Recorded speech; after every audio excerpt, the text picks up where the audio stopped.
السلام علیکم۔ کاشانہ بصیرت کی جانب سے کتاب بکھرے موتی جلد اول کا چھٹا حصہ آپ کے سامنے پیش کیا جا رہا ہے۔ پیج نمبر 161، حضرت فاطمۃ الزہرا سلام اللہ علیہا کی جانب سے تحفہ۔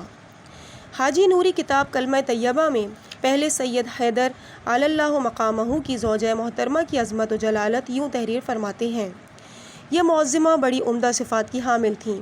ان کی عادتوں میں سے ایک یہ بھی تھی کہ وہ کبھی ماہ رجب و شعبان کا روزہ نہیں چھوڑتی تھیں۔ سید بزرگوار کے ہاں اکثر مہمان آتے رہتے تھے اور یہ علوی سیدانی عمر رسیدہ ہو جانے کے باوجود روزے کی حالت میں ان مہمانوں کی مہمان نوازی کیا کرتی تھیں۔ ایک دن ان معظمہ نے مہمانوں کو کھانا کھلایا اور تھوڑا سا کھانا اپنے سحر و افطار کے لیے بچا کر رکھ لیا۔ افطار سے پہلے ایک سائل نے آ کر سوال کیا تو انہوں نے اپنے حصے کا کھانا اس کے حوالے کر دیا اور خود پانی سے روزہ افطار کر لیا۔ رات یوں ہی گزر گئی اور سحر کے وقت نماز شب سے فارغ ہونے کے بعد انہوں نے تھوڑا سا پانی پیا اور اسی ضعف اور ناتوانی کی حالت میں روزے کی نیت کر لی۔ ابھی ایک خواب اور بیداری کی کیفیت سے گزر رہی تھی کہ انہوں نے دیکھا کہ شہزادی کونین جناب فاطمۃ الزہرا سلام اللہ علیہا تشریف لائی ہیں اور فرماتی ہیں: میری بیٹی، خود کو اتنی تکلیف کیوں دیتی ہو؟ انہوں نے جواب دیا: میں نے کچھ بھی تو نہیں کیا، بس اپنا کھانا سائل کو دے دیا ہے۔ شہزادی کونین نے فرمایا کہ تم بوڑھی ہو چکی ہو اور اب بغیر سحری کے روزہ نہیں رکھ سکتی، بتاؤ کہ کیا کھانا چاہتی ہو؟ انہوں نے کہا کہ بس تھوڑی سی شکر اور آلو بخارا۔ بی بی فاطمہ علیہ السلام نے مصری کے 2 تھیلے عنایت فرمائے اور نظروں سے اوجھل ہو گئیں۔ علوی سیدانی نے ان کا تعاقب کیا اور ادھر ادھر بھاگ دوڑ کی، لیکن انہیں پانے سے قاصر رہیں۔ جب سید حیدر ان کے پاس آئے تو انہوں نے اپنے شوہر سے سارا ماجرا بیان کیا۔ سید حیدر نے کہا کہ ان دونوں تھیلوں کی قدر و قیمت اور اہمیت کو اچھی طرح سے سمجھو، یہ کوئی معمولی تحفہ نہیں ہے۔ سچ بھی یہی تھا کہ اس دن کے بعد جس بیمار کو بھی وہ مصری کھلائی جاتی تھی وہ صحت مند ہو جاتا۔ حضرت فاطمۃ الزہرا سلام اللہ علیہا کے اس تحفے سے صحت حاصل کرنے والوں میں شیخ زین العابدین بھی شامل ہیں کہ جو موت و زیست کی کشمکش میں مبتلا ہو گئے تھے، اور ان کے علاوہ بغداد میں رہنے والے ہندوستان کے ایک نواب کو بھی اس تحفے کے ذریعے سے شفا نصیب ہوئی۔ آہستہ آہستہ یہ بات مشہور ہوتی چلی گئی اور ایران، ہندوستان اور دوسرے ممالک سے بھی لوگوں نے رجوع کیا اور ان سید بزرگوار کی خدمت میں پہنچ کر اس مصری سے شفا حاصل کی۔ حیرت کی بات یہ ہے کہ مصری کے دونوں تھیلے بہت چھوٹے تھے، لیکن پھر بھی اتنا تقسیم کرنے کے باوجود جتنے تھے اتنے ہی رہے اور ان میں کسی قسم کی کوئی کمی واقع نہیں ہوئی۔ ایک روز علوی سیدانی نے کہا کہ حیرت ہے، آخر ان تھیلوں میں کوئی کمی واقع کیوں نہیں ہوتی؟ پھر اس دن کے بعد سے ان تھیلوں میں کمی واقع ہونے لگی اور ساری کی ساری مصری ختم ہو گئی، لیکن دونوں تھیلے اب بھی موجود تھے۔ سید حیدر نے کہا کہ ان دونوں تھیلوں کو سنبھال کر رکھو، ان میں سے ایک تھیلا میرے کفن میں رکھنے کے لیے اور دوسرا تمہارے کفن کے لیے۔ اس کے بعد معلوم نہیں کیا ہوا کہ وہ دونوں تھیلے غائب ہو گئے۔ پیج نمبر 164، ایک چور اور دیہاتی۔ صحرا میں زندگی بسر کرنے والا ایک اعرابی اپنے اونٹ پر سوار ہو کر مسجد الحرام کی طرف روانہ ہوا۔ اس کا مقصد خانہ کعبہ کا طواف کرنا تھا۔ خانہ کعبہ کے دروازے پر پہنچ کر اس نے دیکھا کہ وہاں کوئی ایسا شخص موجود نہیں ہے جس کے حوالے وہ اپنا اونٹ کر سکے۔ چنانچہ اس نے اپنے اونٹ کے پاؤں رسی سے باندھے اور یوں گویا ہوا: اے خانہ کعبہ کے مالک، میں اپنا اونٹ تیرے حوالے کرتا ہوں۔ اس اعرابی نے اتنے دل کی گہرائی سے جملہ ادا کیا تھا کہ اور مسجد الحرام میں داخل ہو گیا اور خانہ کعبہ کا طواف کرنے کے بعد 2 رکعت نماز پڑھنے میں مشغول ہو گیا۔ ادھر ایک مکار چور چھپا ہوا تھا، موقع پاتے ہی اس نے اونٹ کے پاؤں کی رسی کھولی اور لے کر فرار ہو گیا۔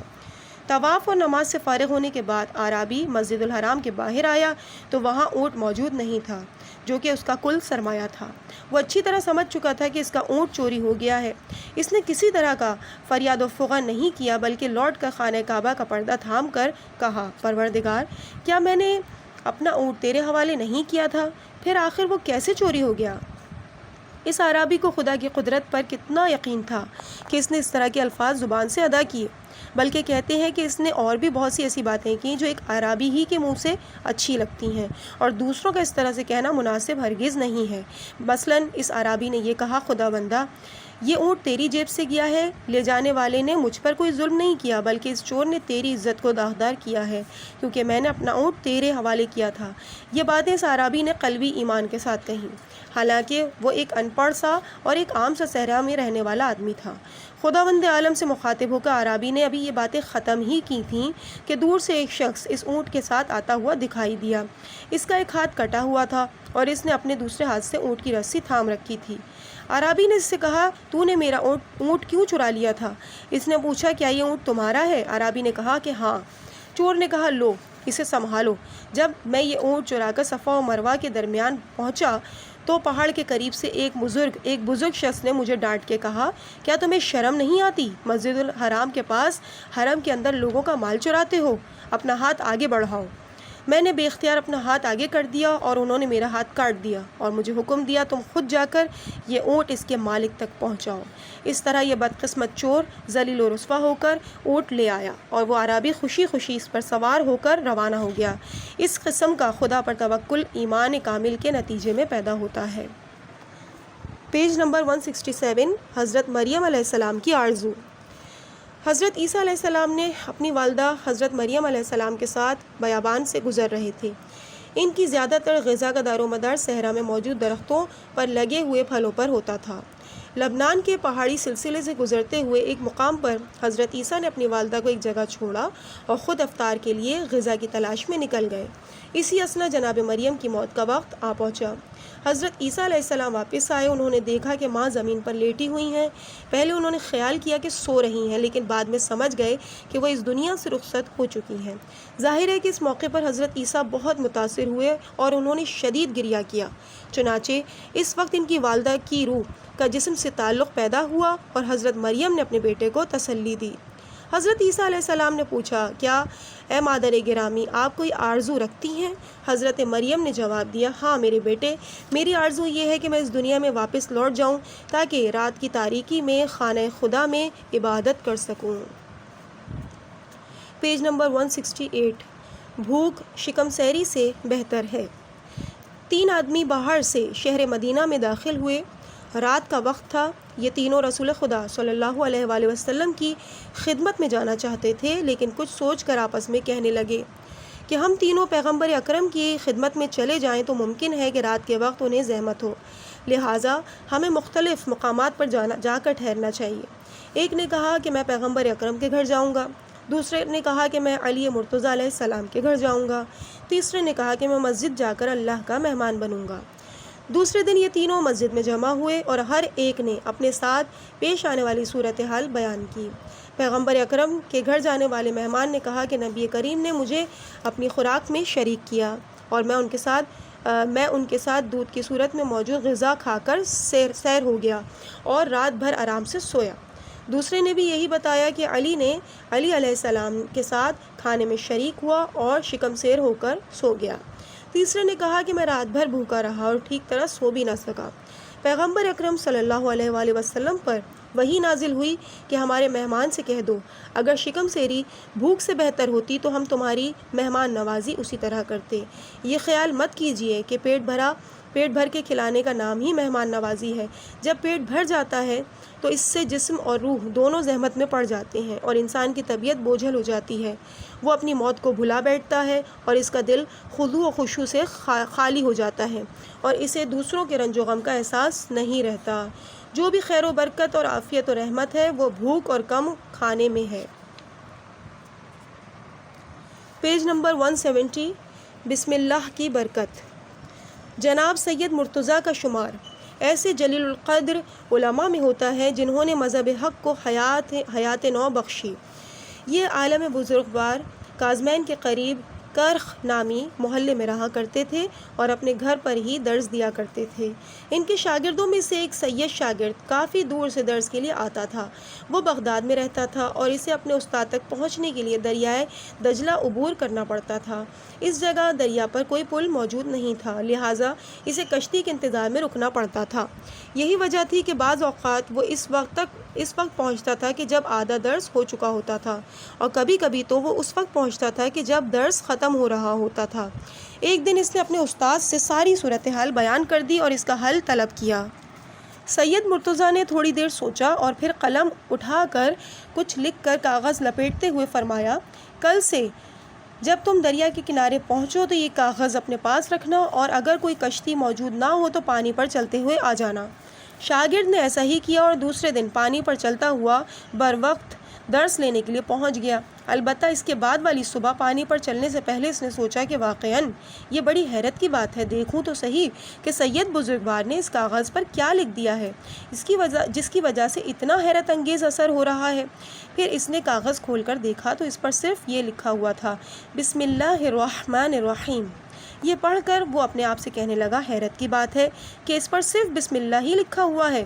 اس نے خیال کیا کہ بسم اللہ تو کوئی خاص اہمیت کا حامل نہیں ہے، لہٰذا اب جب اس نے دریا سے گزرنے کے لیے اپنا پاؤں پانی میں ڈالا تو وہ اندر ہی اترتا چلا گیا۔ اس کے فوراً ہی بعد اس نے خود کو پانی سے باہر نکالا اور ہمیشہ کی طرح کشتی کا انتظار کرنے لگا۔ اس صورتحال سے اس پر اچھی طرح واضح ہو گیا کہ بسم اللہ کو معمولی سمجھنے کی وجہ سے ایسا ہوا ہے۔ اچھی طرح جان لینا چاہیے کہ اللہ تعالیٰ کے اسماء الحسنی کو معمولی سمجھنے کی وجہ سے ان کا اثر کم ہو جاتا ہے۔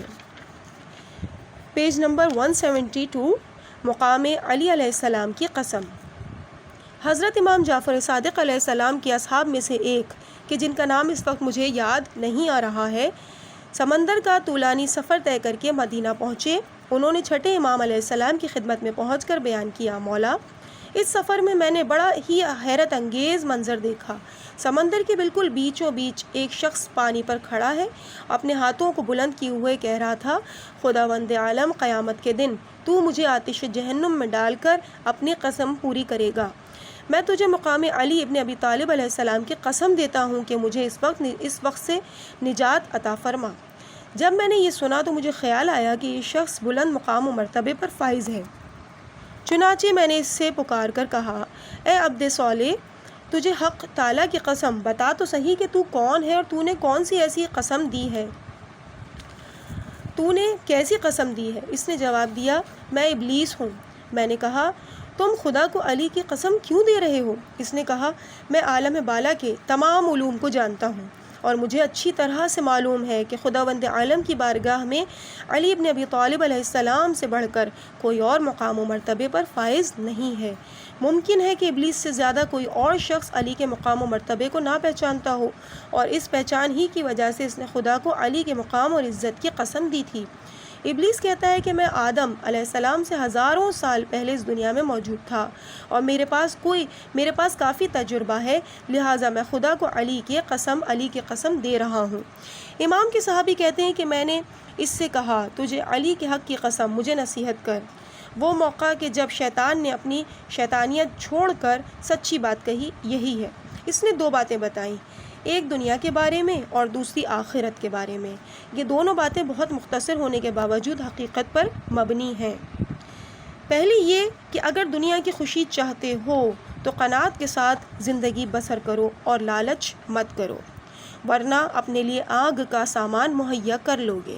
انسان کی ناراحتی اور پریشانی کی بنیاد کا سبب لالچ ہے۔ قناعت میں آرام اور سکون ہے، لہٰذا اس بارے میں حیل و حجت مت کرو۔ روایت میں ہے کہ جب دسترخوان پر روٹی اور نمک رکھ دیا جائے تو دوسری غذاؤں کا انتظار مت کرو، یعنی قناعت کرو، یہ مت کہو کہ یہاں تو کچھ بھی موجود نہیں ہے، دسترخوان پر دوسرے کھانے کیوں نہیں لائے جاتے۔ رسول اللہ صلی اللہ علیہ وآلہ وسلم کے چچا کی بیٹی جناب صفیہ نے ایک مرتبہ پیغمبر اکرم صلی اللہ علیہ وآلہ وسلم کے لیے تھوڑی سی جو کی روٹی اور معمولی سا سرکہ اور زیتون پیش کیا اور ساتھ ہی معذرت بھی کی، تو آپ صلی اللہ علیہ وآلہ وسلم نے فرمایا، یہ تم نے میرے لیے پیغمبروں کی غذا پیش کی ہے اور اس سے بڑھ کر کوئی اور چیز نہیں ہو سکتی، یہ تو انبیاء کی نورانی غذا ہے۔ دوسری بات یہ کہ جو آخرت کے بارے میں ہے وہ یہ کہ علی ابن ابی طالب علیہ السلام کی محبت کے ذریعے سے اپنی آخرت کو سنوار لو اور ساری چیزوں سے بے نیاز ہو جاؤ۔ برزخ اور قیامت کے بادشاہ علی ہیں۔ جو شخص بھی دل کی گہرائی سے علی کا ہو جائے، اس کی تمام تر مشکلات حل ہو جایا کرتی ہیں۔ مشکل کشا علی ہیں، ید اللہ علی ہیں، الباسطہ علی ہیں۔ امام کے اس صحابی نے ابلیس کی یہ دونوں باتیں امام جعفر صادق علیہ السلام کے سامنے بیان کی تو آپ نے فرمایا، اے ملعون، اس ملعون نے وہی کچھ کہا کہ جو وہ جانتا ہے لیکن اسے دل سے قبول نہیں کرتا، علی کو اچھی طرح پہچانتا ہے لیکن ان کی اطاعت نہیں کرتا، اور خدا کو بھی اچھی طرح پہچانتا ہے لیکن حق کو قبول نہیں کرتا۔ پیج نمبر 176، ولایت علی علیہ السلام قبول نہ کرنے کا انجام۔ واقعہ غدیر خم کے بعد ایک عرب شخص نے خاتم الانبیاء صلی اللہ علیہ وآلہ وسلم کے قریب آ کر کہا، یا رسول اللہ، آپ نے ہمیں نماز پڑھنے کا حکم دیا، ہم نے نماز پڑھی۔ آپ نے روزہ رکھنے کے لیے کہا، ہم نے روزہ رکھا۔ آپ نے زکوٰۃ کے لیے فرمایا تو ہم نے زکوٰۃ ادا کی۔ آپ نے حج کے لیے حکم دیا تو ہم نے حج کیا، اور جہاد کرنے کو کہا تو ہم نے جہاد کیا۔ اب یہ آپ نے کیا کیا کہ علی کو اپنا جانشین معین کر دیا؟ ایسا آپ نے خود کیا ہے یا خدا کی طرف سے کیا ہے؟ روایت کا خلاصہ ہے کہ معاذ اللہ حضرت نے ولایت علی کا یہ اعلان گویا کہ اپنی ذاتی خواہش کے زیر اثر کیا ہو۔ پھر اس عرب شخص نے اپنا سر آسمان کی جانب بلند کر کے بھری مجلس میں کہا، خدا بندہ، اگر ولایت علی کا یہ اعلان تیری طرف سے برحق ہے تو میں اسے قبول کرنے کے لیے ہرگز تیار نہیں ہوں، لہٰذا آسمان سے عذاب نازل کر کے مجھے ہلاک کر دے۔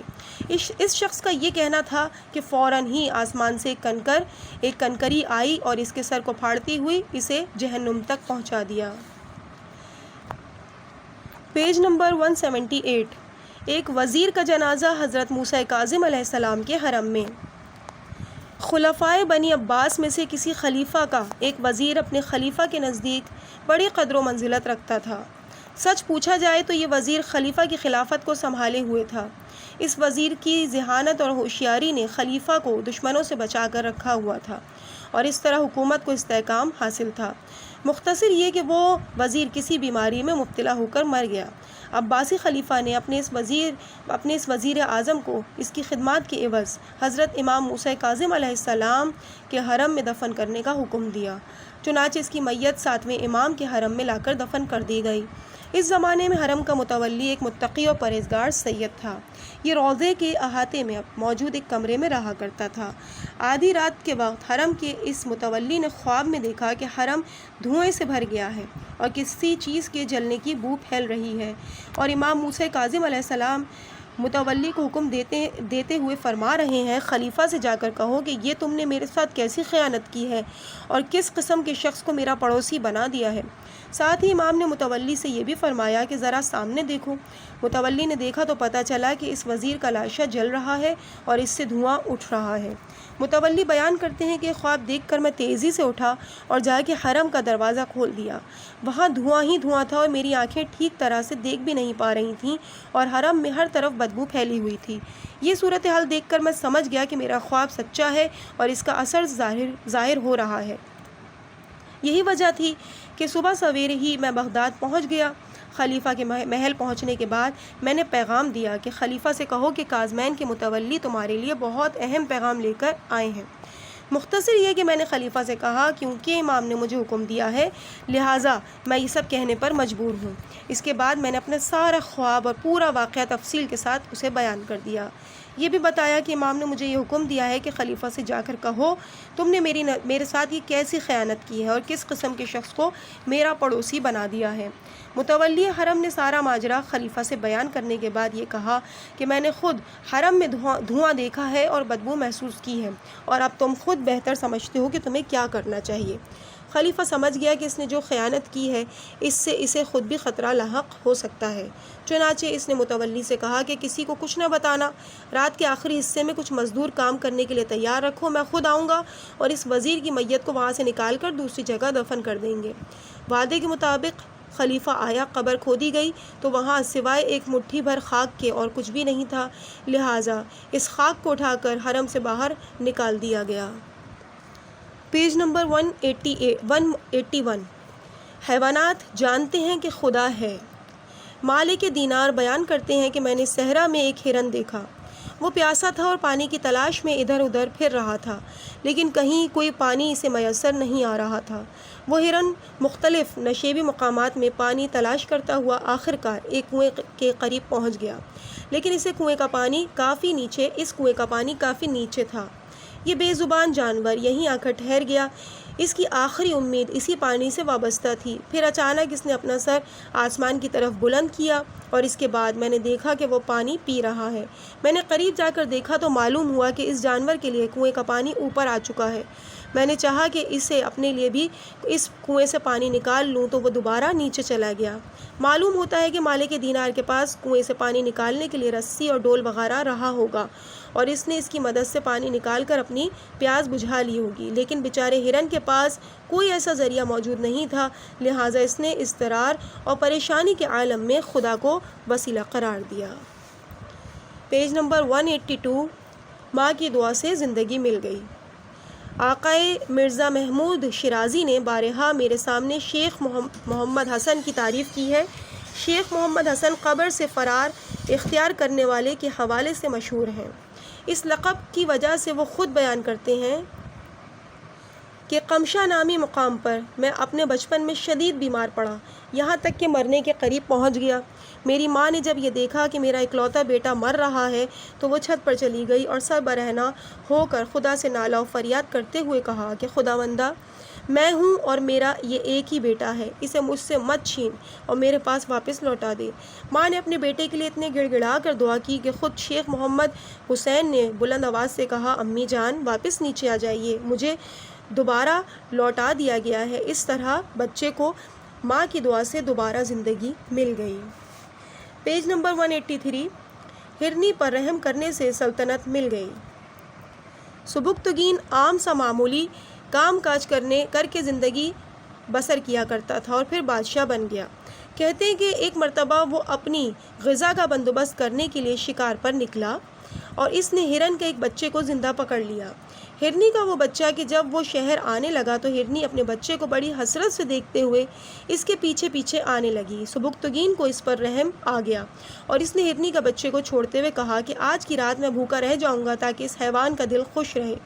پھر اسی رات اس نے خواب دیکھا کہ رسول اللہ صلی اللہ علیہ وآلہ وسلم اس سے فرما رہے ہیں کہ تم نے اس حیوان پر رحم کیا، خدا تعالیٰ تجھے اور تیرے خاندان کو سلطنت عطا فرمائے اور تم رحم کرنے کی اس عمل کو نہ چھوڑنا۔ اس کے برعکس ایک مرتبہ حضرت یعقوب علیہ السلام اپنے بیٹے یوسف علیہ السلام سے ملنے کے لیے مصر پہنچے۔ حضرت یوسف علیہ السلام نے تمام درباریوں کو استقبال کے لیے روانہ کیا، البتہ اپنی شاہی رسم و رواج کی وجہ سے گھوڑے سے اتر کے اپنے باپ کا احترام نہیں کر سکے۔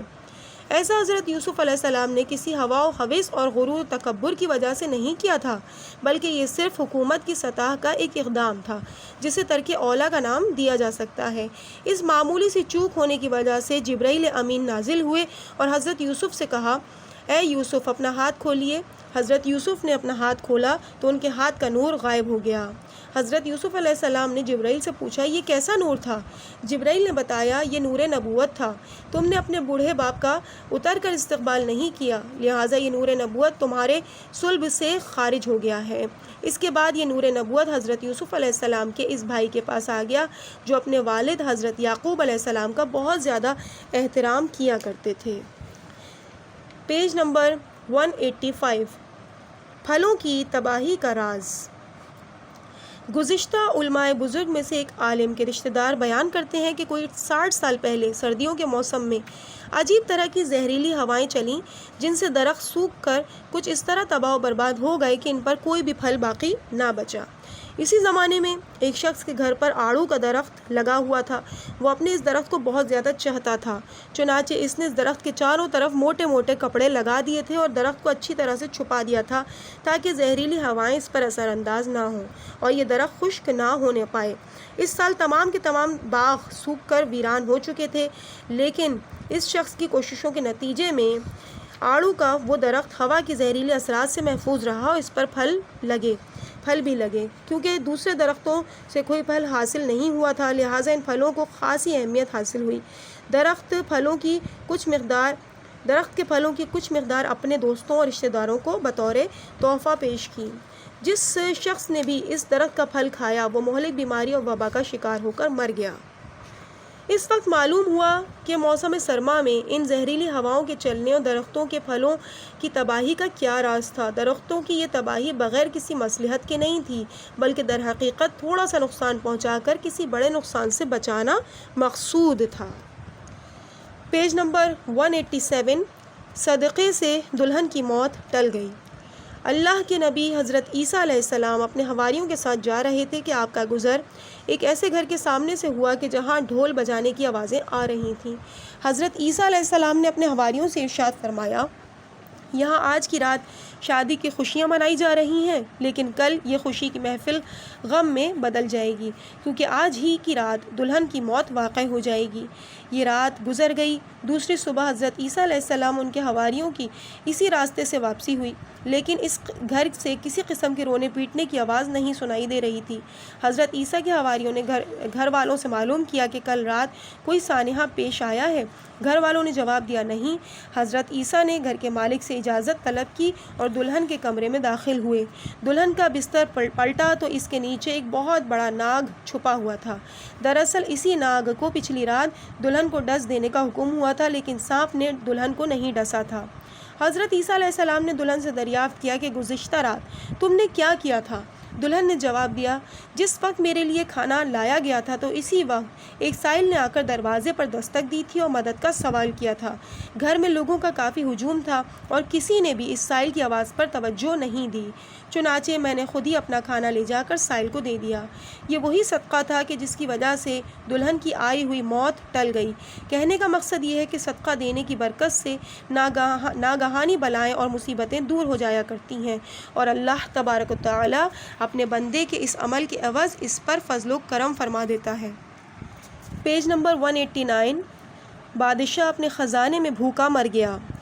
ایک عجیب و غریب واقعہ مجھے یاد آ گیا۔ عبرت حاصل کرنے کے لیے اسے بیان کرنے میں کوئی حرج نہیں معلوم ہوتا۔ یہ واقعہ کچھ اس طرح سے ہے کہ بادشاہوں میں سے ایک بادشاہ کے بارے میں لکھا ہے کہ وہ جواہرات کا بے حد عاشق تھا۔ جہاں کہیں بھی کسی موتی کی بابت اسے معلوم ہوتا، وہ اسے ہر قیمت پر حاصل کر لیا کرتا۔ اس طرح اس کے پاس بہت سے ہیرے جواہرات جمع ہو گئے تھے۔ وہ اپنے جواہرات کو ایک مخصوص خزانے میں رکھتا تھا۔ جواہرات کے اس خزانے کا صرف ایک ہی دروازہ تھا اور اس میں 2 تالے لگے ہوئے تھے، ایک تالا باہر کی طرف سے اور دوسرا تالا اندر کی جانب سے۔ ان دونوں تالوں کی صرف 2 مخصوص چابیاں تھیں اور وہ بادشاہی کے پاس ہوا کرتی تھیں۔ بادشاہ ہفتے میں ایک دن اپنا تمام تر کام کاج چھوڑ کر جواہرات کے خزانے میں جایا کرتا تھا۔ وہ وہاں اپنے جواہرات کو اچھی طرح سے دیکھتا تھا اور خوب ترتیب سے ادھر ادھر جمع کر کے رکھتا تھا، اور ایسا کر کے وہ بہت خوش ہوا کرتا تھا۔ بادشاہ ہمیشہ تنہا ہی اپنے خزانے میں دونوں چابیاں لے کر جایا کرتا تھا۔